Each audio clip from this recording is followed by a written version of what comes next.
Um homem questiona qual a pior tortura que um ser humano pode sofrer e descobre o que nos torna monstros. Uma mulher acorda e percebe que está em um caixão a 7 palmos.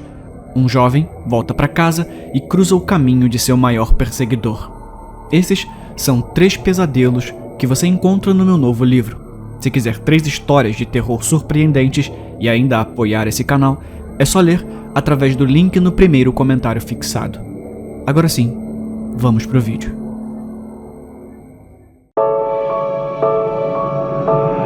A minha esposa reduziu a nossa família.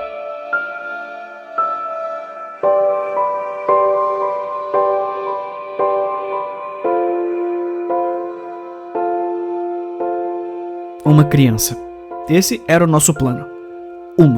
Poderíamos conciliar uma sem muitos danos em nossas carreiras, sem problemas, mas então, no ultrassom, o técnico gaguejou um pouco e disse: "Tenho notícias fantásticas."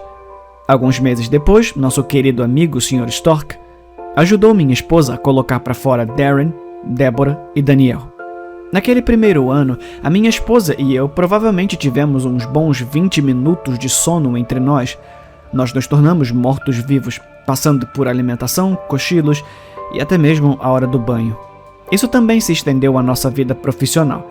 Eu acordava com poças de baba quente no teclado, enquanto minha cara metade tinha problemas por ter entrado na cirurgia com sono, com vômito de bebê ainda espalhado na testa. É seguro dizer que as coisas não eram exatamente estelares. No entanto, pensávamos ter visto a luz no fim do túnel. Certamente, uma vez que nossos filhos passassem dos terríveis 2 anos, a situação se tornaria mais administrável, certo? Errado. Na verdade, piorou. Darren nunca parava de chutar Deborah, que não parava de puxar o cabelo de Daniel, eu não posso culpar o Daniel. Ele era um bom garoto. Talvez você esteja pensando que eu não amava os meus filhos. Isso não é verdade. Eu os adorava. Eles eram apenas trabalho duro, só isso. É por isso que não pude acreditar quando minha esposa fez sua sugestão. "Você quer se livrar deles?"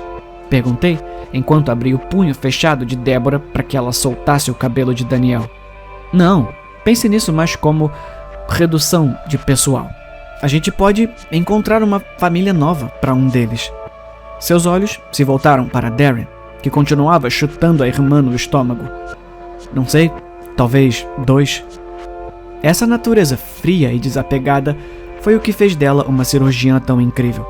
Ela operava com gelo total nas veias, totalmente focada em seus objetivos. Temos que fazer alguma coisa." Ela finalmente retrucou, depois de discutirmos por quase 20 minutos. 3 crianças saudáveis são demais. Precisamos tornar a situação mais administrável. Eu não tinha a menor ideia de como ela pretendia fazer isso, mas quando voltei para casa, depois de uma semana fora de trabalho, e ouvi um silêncio perfeito, arrepios percorreram minha espinha. Pendurado na porta estava o avental cirúrgico da minha esposa, coberto de sangue seco. E amontoados no sofá estavam meus filhos. Daniel, mais próximo, chupando um pirulito. Ao lado dele estava Deborah, que, pela primeira vez, sentou-se pacificamente em vez de puxar o cabelo do irmão. Meu cérebro levou vários segundos para processar o motivo disso, porque os braços dela haviam sumido. Agora, apenas 2 cotos apareciam nas mangas, arredondados nas pontas como borrachas de lápis. O horror ainda não havia terminado. Meus olhos passaram lentamente por ela, em direção a Darren, que não conseguia chutar a irmã, porque, sob seu short, havia coxas terminando em linhas perfeitamente retas. Só então, minha esposa entrou pela porta, sorrindo. E então, ela explicou com orgulho a maneira engenhosa que encontrou de tornar a paternidade mais administrável. Então, eu comecei a trabalhar na cozinha dessa casa de repouso. Aqui está a lista de regras que eles me deram.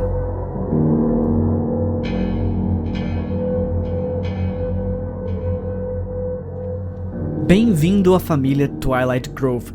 Sabemos que é muito para absorver de uma só vez e você terá treinamento específico para o seu departamento. Mas, para começar, aqui estão algumas regras muito importantes para toda a instalação que pedimos a todos que sigam. Primeiro, Harold gosta de pregar peças que, em sua maioria, são inofensivas. Harold também gosta de sobremesa. Deixe algumas no local designado se quiser que suas pegadinhas permaneçam inofensivas. Segundo, se puder, ajude a encher os comedouros dos pássaros.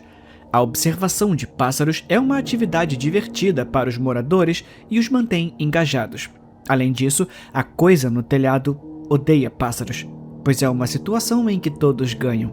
Terceiro, não há necessidade de você ter acesso ao telhado. Ninguém que trabalha aqui jamais pedirá para você subir no telhado.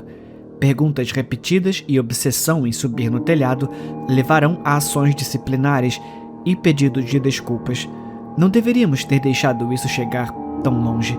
Quarto, a enfermeira Agatha sabe o que está fazendo. Ela trabalha aqui desde que a instalação foi inaugurada e nunca faltou ao trabalho. Mesmo sua morte anos atrás, no último incidente no telhado, não a impediu. Ela é uma das melhores enfermeiras para se trabalhar. Considere-se abençoado se ela o colocar sob sua proteção. Você tem um futuro brilhante aqui. Não a deixe brava. Respeite os moradores e isso não será um problema. A senhorita Agatha se certificará disso. Quinto, sempre deverá haver uma cama vazia em Middle Hall. O TI precisa de um leito vazio e, se não tiver, o TI abrirá uma vaga. Se chegar a esse ponto, você verá 3 gatos fora da sala que o TI escolheu. Esse é o único aviso. E sexto e último, os gatos são muito amigáveis e adoram ser acariciados. Apenas certifique-se de se lavar antes de voltar para o seu turno. No entanto, não incomode os gatos se eles estiverem trabalhando. Se você vir alguém parado ou em silêncio do lado de fora de uma sala, alerte a enfermeira. Eles não têm muito tempo sobrando. Se você vir vários gatos em várias portas, prepare-se. Algo grande está para acontecer. Se você vir um gato em cada porta e dezenas de outros vagando pelos corredores, lamentamos. Alguém subiu no telhado.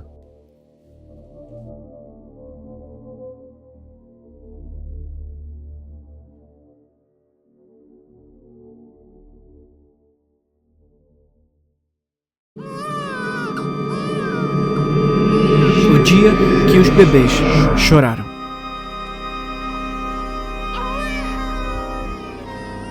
Tudo começou abruptamente em Rimini, Itália. Antes do meio-dia, um bebê começa a chorar em seu apartamento. O bebê está histérico, com o rosto vermelho. A mãe não consegue consolá-lo.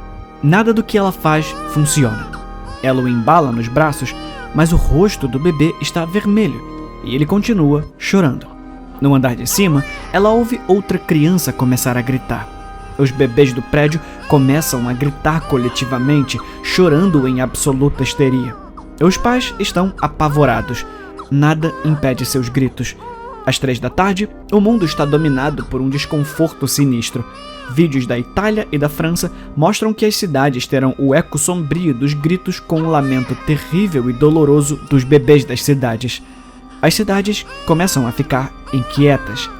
À noite, não há nada além de loucura. Os bebês choram até desmaiar. Eles acordam apenas para começar de novo até que suas vozes desapareçam. Mesmo assim, eles forçam a saída do ar e continuam a chorar até que as lágrimas não caiam mais. Eles balançam os braços e se contorcem. Eles não param. É uma postagem em uma plataforma de mídia social feita por um usuário em Marselha com a legenda "Que l'enfer, ou O que é esse inferno?". Mostra uma mulher, talvez com quase 20 anos, andando pela rua com o filho nos braços. O som de fundo nada mais é do que os gritos coletivos de adultos acompanhados de gritos de centenas de crianças. Ela caminha até uma lixeira e joga dentro a criança que ainda grita. Ela então fica lá, chorando histericamente. Uma mãe americana ateia fogo em sua casa com ela e sua família dentro. Uma mãe na Alemanha estrangula os 2 filhos na rua.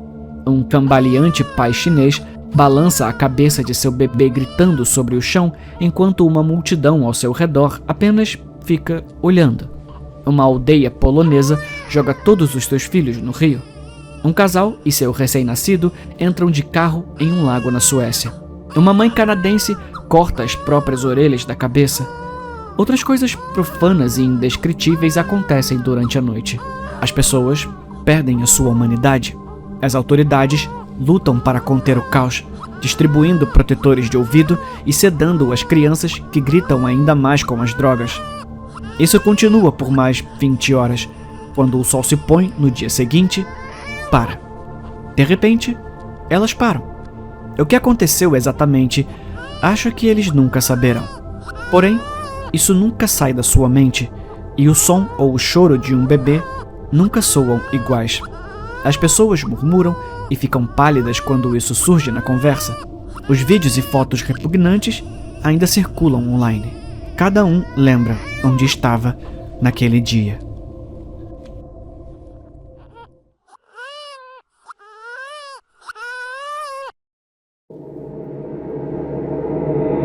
Eu alterei a dieta religiosamente obrigatória da minha esposa pelas costas, mas foi pela saúde dela.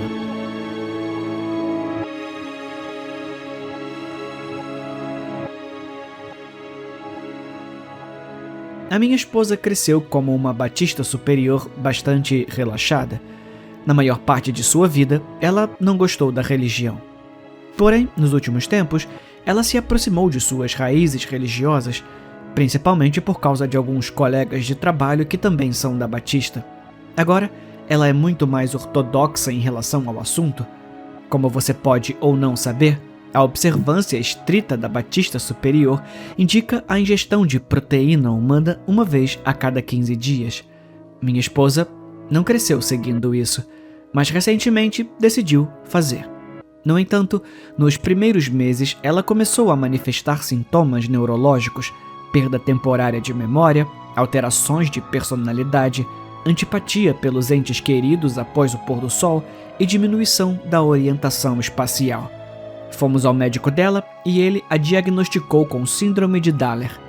Ela é alérgica à proteína humana. Achei que esse seria o fim de sua ortodoxia recém-descoberta. No entanto, seus colegas de trabalho a convenceram a continuar. Agora, seus sintomas não são tão graves quanto os de Daller, mas sou eu quem tem que lidar com as consequências da sua condição a cada 2 semanas. Então, sem contar a ela, comprei o substituto de carne que eles fazem para quem não pode usar a verdadeira. A embalagem diz que eles seguem orientações religiosas para prepará-lo, então não deve haver problema nisso. A única diferença é que é proteína de porco. Coloquei o substituto em sacos para freezer e não disse a ela que não era o verdadeiro. Da próxima vez que ela teve que comer aquilo, ela estava perfeitamente bem, sem sintomas, sem nada. Bem, aparentemente isso era um problema. Ela contou aos colegas de trabalho que seus sintomas haviam desaparecido e eles disseram que isso não era possível e a deixaram desconfiada. Ontem ela me confrontou e acabei contando a verdade. Ela ficou louca e começou a gritar comigo e a me recriminar por eu nunca ter respeitado sua fé nem entendido o que isso significava para ela. No final das contas, ela nem percebe o que acontece quando ela está tendo um episódio de Daller. Enquanto isso, tenho que ficar de olho nela, limpá-la e apenas aceitá-la quando ela não me suportar depois que o sol se põe.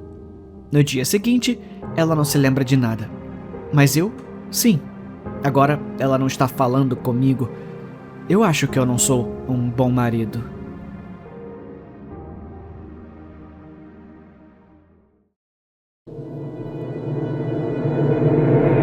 Obrigado, Marcos.